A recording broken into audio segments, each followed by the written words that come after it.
Jess of the Shire is a YouTube channel that was encountered, and many of these videos are taken up with going over the work of J.R.R. Tolkien, the books and other media like movies.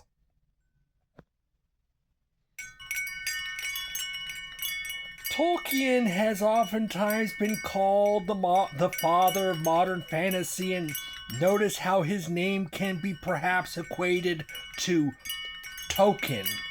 Even before Tolkien's time, there was some pretty in-depth games which tried to simulate warfare, and these things may seem to be obscure to us now. They were oftentimes made for well-off people who very well could be sending their sons to military officer schools. Tolkien probably had some knowledge of them. He spent some time in South Africa as a youth. He was a philologist, and this is a field concerned with the study of ancient texts. Incidentally, the philologists may have to study ancient languages to really understand these texts. Tolkien, to a certain extent, invented languages for his Lord of the Rings work. The main Elvish language was largely based on the language of Finland. The Black speech inscribed on the One Ring may have been based upon an ancient and extinct Middle Eastern language called Hurrian. I myself am not a big fan of fantasy novels, although I have read a few of them in my youth, and I got into the first novel of Lord of the Rings and made it halfway through. Such a thing sounds depressing. Just bear in mind that Tolkien's language was very descriptive of natural environments, and this was just the first book. In addition to this, at the time that Tolkien was writing, there was not the permissive standards of sadism in novels that we see today. I get a sense from Tolkien's work of the manufacture of consent, whereby some given people are supposedly free and not free at the same time. They are just a token controlled by vast forces beyond their control. They could be supposedly a free person able to make choices for good or ill of their own volition. Note how your body and spirit could recoil in horror if you were truly confronted by the Protestant doctrine of predestination, which claims that some people are part of the elect and most other peoples are not. There is not much freedom in this system. The elect are God's chosen people, and they will not be going to hell, and their efforts to change things one way or another may have some kind of impact on themselves or their descendants. What of people who are not part of the elect? That's just too damn bad. Well, let's just try to put these things in perspective. This is just one sect of Christianity, and Christianity itself is a type of sect of Judaism, perhaps. In any case, this sense of fatalism is just one symptom of historical determinism, which does not have to be true in an absolute sense. It is unfortunate that we have a government here in the USA which rejects the idea that global warming is real. Yes, of course, these people have launched an attack on various green energy projects here in the USA and in other parts of the world. This kind of thing doesn't mean that global warming is inevitable, however. Yes, we have seen warmer temperatures almost every summer recently.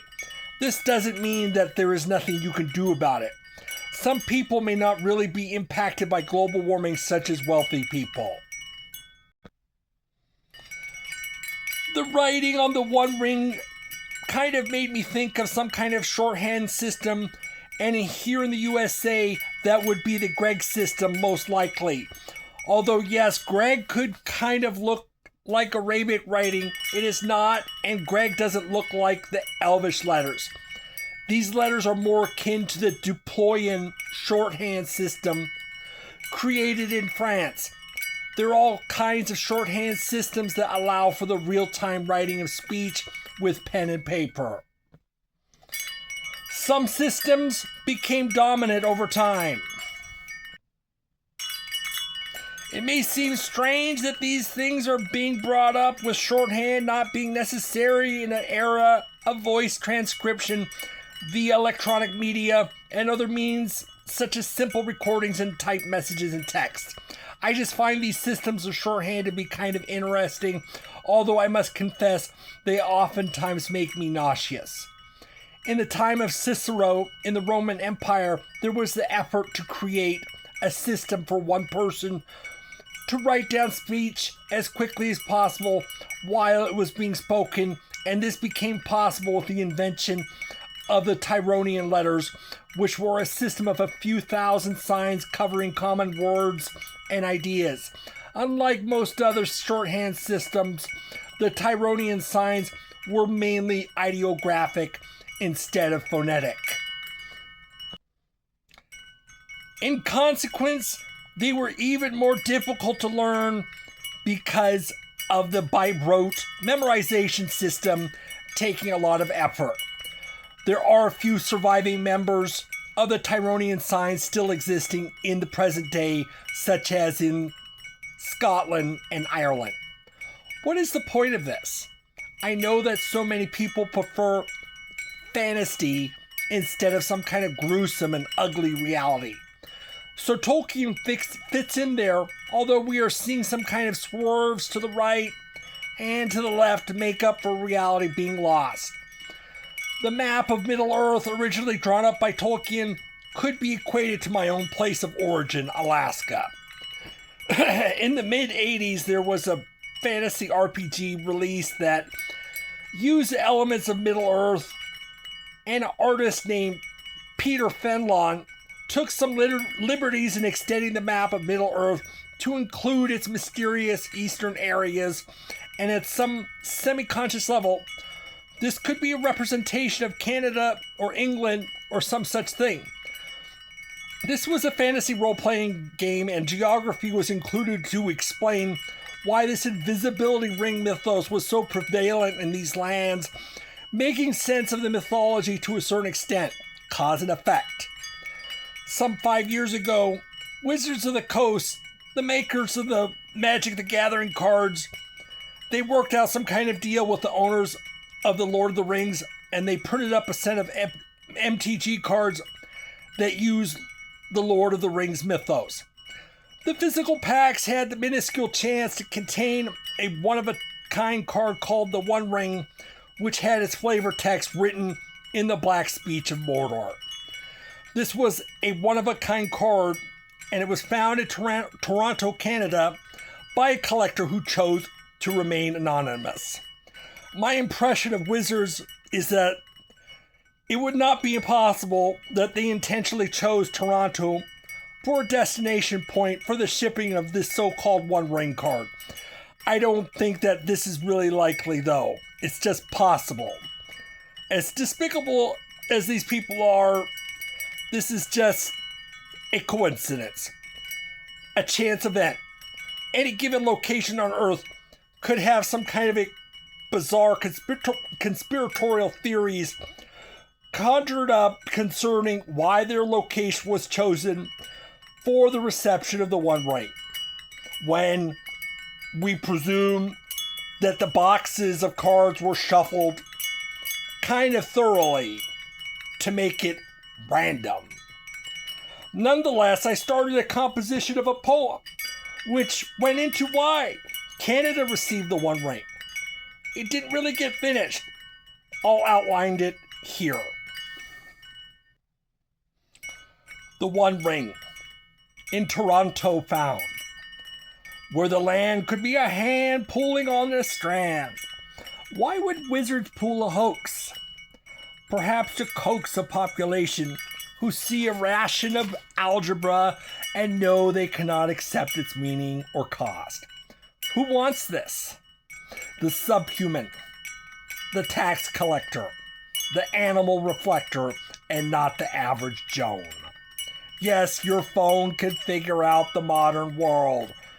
Can you also whirl and spin like a piece of tin which knows the world for what it is?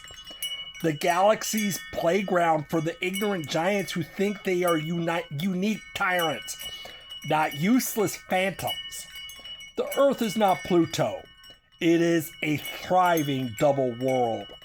A third world whose people know that real knowledge could be crucial for survival. Consequently, the mathematical puzzle game Magic the Gathering could be at a curious crossroads. There are the third world customers, and there is the more wealthy customers that Wizards could be pursuing. And they may not look like you. They may be different. They could be from other places. The poem apparently ended long before the unfortunate swerve into social and economic forces, which are very difficult for any one individual to control. And I cannot really keep going with that. I don't see any way to really extend it, and you get a sense of it. The context of this is something that the rhyme structure is what makes a poem into a poem. English, the language, has one of the largest vocabularies of any language that has ever existed. It has absorbed many other words from many other languages. This makes it one of the most irregular languages that has ever existed. We have to kind of also comprehend that words that are absorbed into English go through a process called anglicization, where their pronunciation is made to sound more familiar to English speakers. And we also have to comprehend that for a word in a different language to even be considered for absorption into the English language, it has to have some kind of affinity for the English language and for what it describes. So that's a double whammy that actually makes English into something more of like a normal language. So the channel card Jess of the Shire may have gotten more. However, I got a sense that I should just quit it. Christopher Lee, who played Saruman in the movie, was prominent. And I watched the 1958 Hammer horror film about vampires, which Lee played a role in as Dracula. The female vampire at the beginning of this movie is staked through the heart and becomes a body double of the rock musician Johnny Cash upon death. This may seem pretty obscure. There is a sense when ground is being lost and I cannot go on with these things.